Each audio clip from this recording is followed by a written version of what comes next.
So I told you, I don't know, maybe a week and a half ago, I broke the rope to my generator.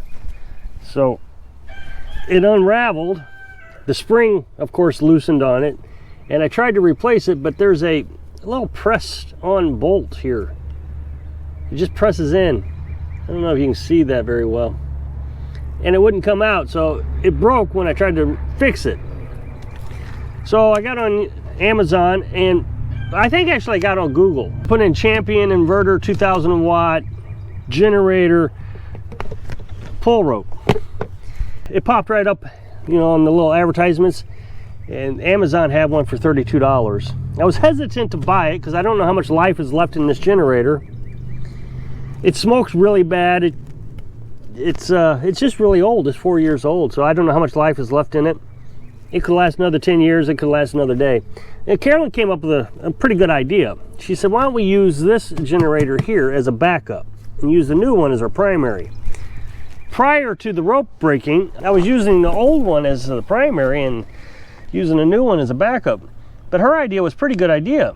That way, if the new one breaks or needs an oil change or something, I can run this old one for a few days, even if there's only just a few days left of life in it, until I can get a new one. Our concern is if that new one breaks down and we have to go and replace it, we'd have to go to the Tractor Supply store and buy this one. This is the only one they sell.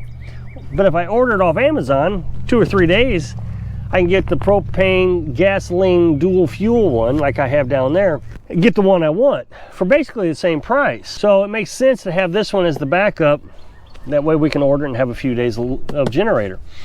The other thing she wanted to do with this one is bring it up here towards the house. The house is just right there.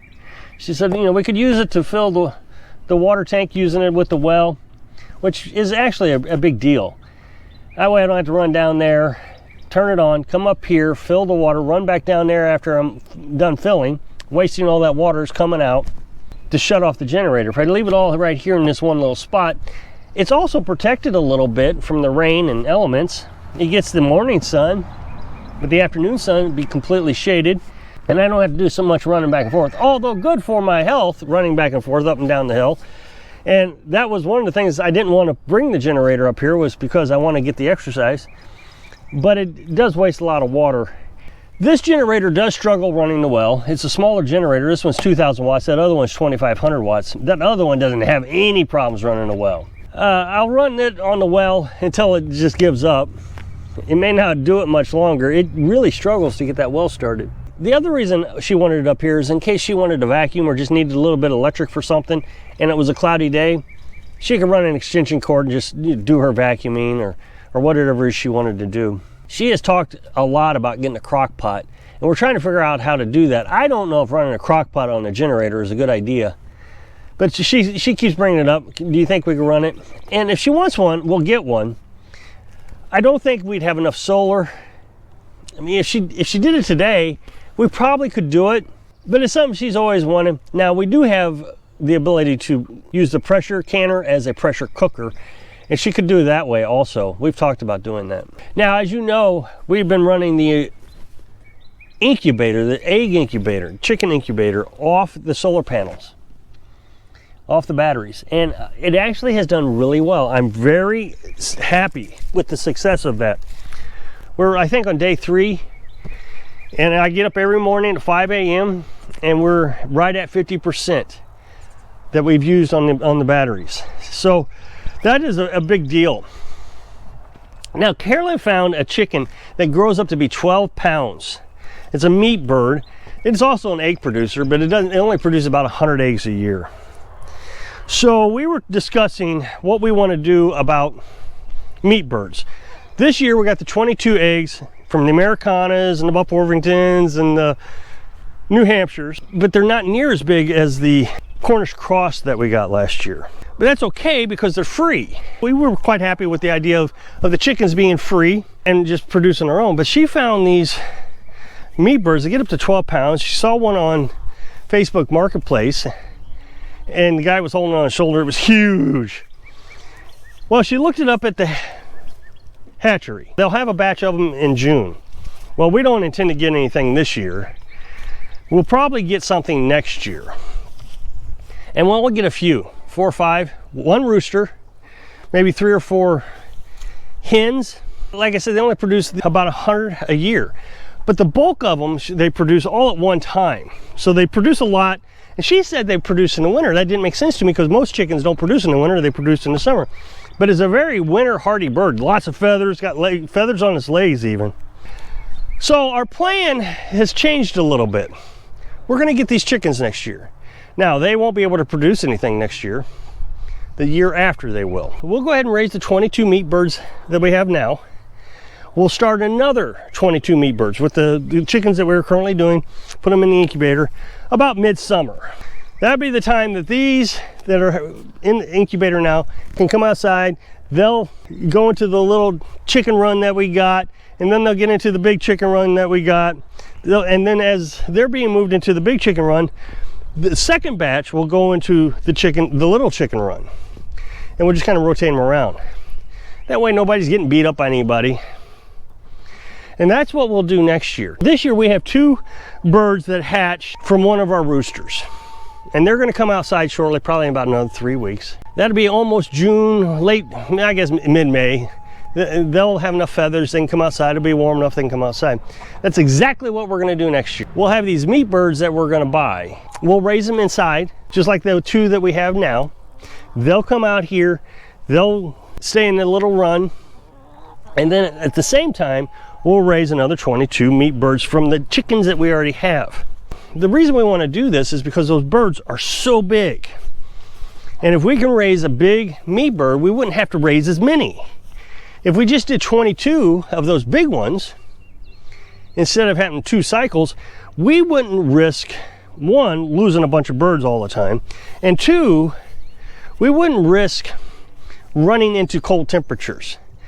When you start getting into the second batch, let's say you start that in August. Well, you need 12 weeks to 3 months to raise it. So that takes you August, September, October, November. So now it's starting to get pretty cold. There's a chance that it could be too cold for these young birds. 12 weeks, they should be able to handle it, but there's a chance they could not have enough feathers or just too weak. So if we only had to do 1 batch each year, 22 of these huge birds, 12 pounds versus the 4 to 6 pounds that we're going to get now, just do 1 batch, we'll be able to do it early in the year, just like we're doing right now, April time frame. They'll come out about June, everything will be fine, and they're very winter hardy. I've talked to several times now about the food shortages. The president said we are going to have a food shortage. Well, my friend John just sent me a video of a guy who said it's going to be a famine based on one of the news articles or news stations that he watched. And I find it interesting because you find different YouTubers telling you information, and they both sound very logical. They spit out the facts. Here's my references, here's my sources, here's what I looked at, and you don't know who to believe. It seems to me that you got 2 types of people: the fear mongers, and then those who just don't think anything's going to happen. It's the kind of the extremes. And I'm trying to stay right here in the middle. I think there is no reason to panic, but no reason to be nonchalant about it either. And so I'm not even trying to tell anybody to prepare. I'm trying to tell people not to worry about it. And before somebody says, oh, he said don't worry about the food shortages, I am saying, of course you want to worry about it. It could happen. But I don't want you to be in a position where you have to worry about it. I don't have to worry about it.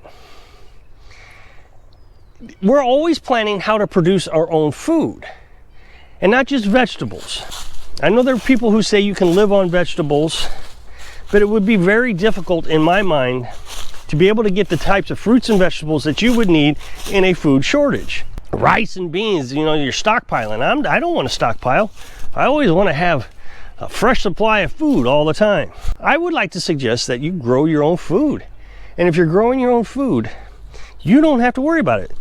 And what I'm specifically talking about is chickens. Chickens, the more I get into them this year, I mean, we started them last year and there were a lot of work. I just said this yesterday's video. There were a lot of work to get started, but now they're up and running and we're producing our own. We're literally incubating our own chickens. And we're gonna have a very high success rate because all of our chickens are fertile. We got 2 roosters.